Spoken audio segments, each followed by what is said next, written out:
Hey guys, welcome back to the channel. Today we're going to talk frog fishing. This time of the year on matted vegetation, in my opinion, is a good way to catch some pigs.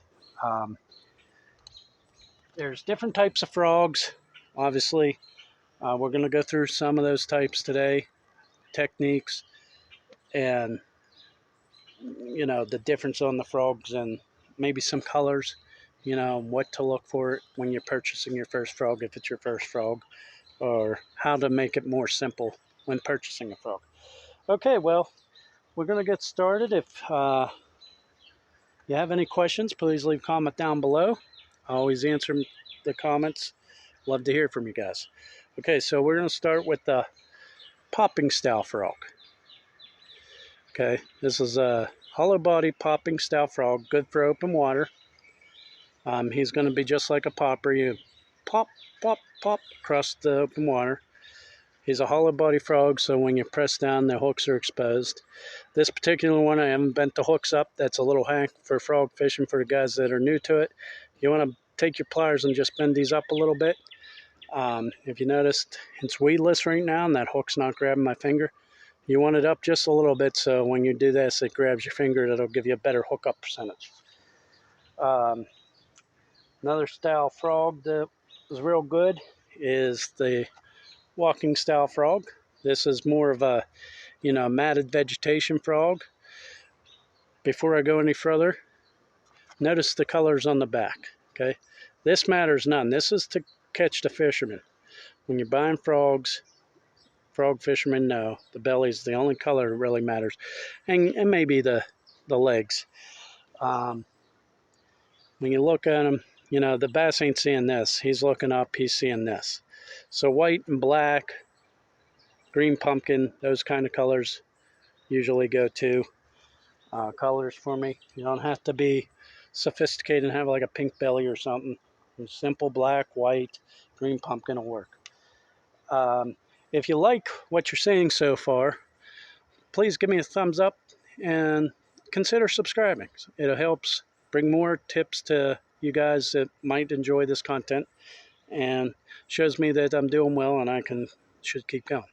Okay guys, another style is a little, I think they call this a buzz frog by Stray King, I believe, or buzz toad.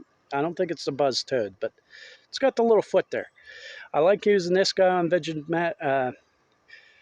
vegetation. You can use it in open water, but I've had most of my success on matted vegetation like lily pads, hydrilla, and I bring it across and it thumps through those weeds. Now it does get caught up in here. That's one of the downfalls. And a lot of times they'll come up and explode. Now, for the guys who are new to frog fishing, 3-second rule on any of these hollow-bodied frogs. That means he comes up, he bites it, it went down. It's not a topwater lure. It is a topwater, but it's not. He might come up, he grabs it here. Well, guess what? Now you pulled, guess what? You didn't get any hook. 3-second rule, he grabs it, and he's taking it down into the vegetation. He's going to suck it in deeper. At 3 seconds, you feel that weight. After 3, you reel down, feel that weight, set the hook, bring it home. You'll get them. If you set it like it's a buzz bait or a popper or something, you're going to miss more than you catch. This is the Speckler frog, I believe it's called. It's another boot style frog. Very good for running across matted vegetation. And then last but not least, on the frogs that I have, is the buzz toad. This will sink where all the other ones I showed you will float. You can use an EWG style hook, make it weedless, or they actually sell frog hooks, which like the ones that are in the hollow body that you could use on these. I usually just use an EWG. These, and then you throw it out and you reel it fast, and these little legs will go plop, plop, plop, plop, plop, plop. I've caught a lot of fish with a buzz toad. There's a time for the buzz toad. This can be used on vegetation. It could also be used in open water. Early morning, late evening, or if you are filling it and got vegetation, matted vegetation, and bass are going to be under there. Look for the holes in the vegetation. running across them holes. Those holes are usually a sign of a fish coming up to get a bait fish or something off the mat. These are riblet buzz toads. That's what I was showing you. I've caught a lot of fish with them, and like I said, the hack for a walking frog is you want to take your legs here and cut them off right at the eye of the hook, and then take one side, just cut it shorter than the other side if you're new to it, and this will help it walk just like a spook. Okay. Gear, it is a specialized fishing technique, so it's important to have the right gear. You want to, I have a 7.3 heavy action Lew's rod. It's really stiff. It's 7.3. This is their power casting and pitching rod. It works well. It's got a nice backbone. See, it doesn't flex. You know, it's got a lot of backbone, and it works well. And I got that paired with a Lew's Speed Spool 7:5:1 gear ratio. You want a longer rod and you want a faster gear ratio to pick up line because you're making long casts out there.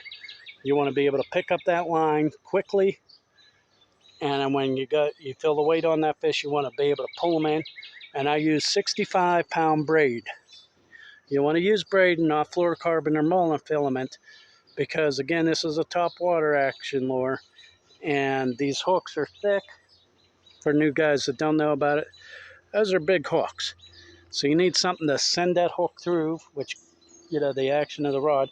Braid does not stretch, and when you're fishing weeds, you know, heavy mats, you need something that's going to be able to cut through that. Braid will cut through lily pad stems and things like that real easy, where fluorocarbon and monofilament will end up breaking off.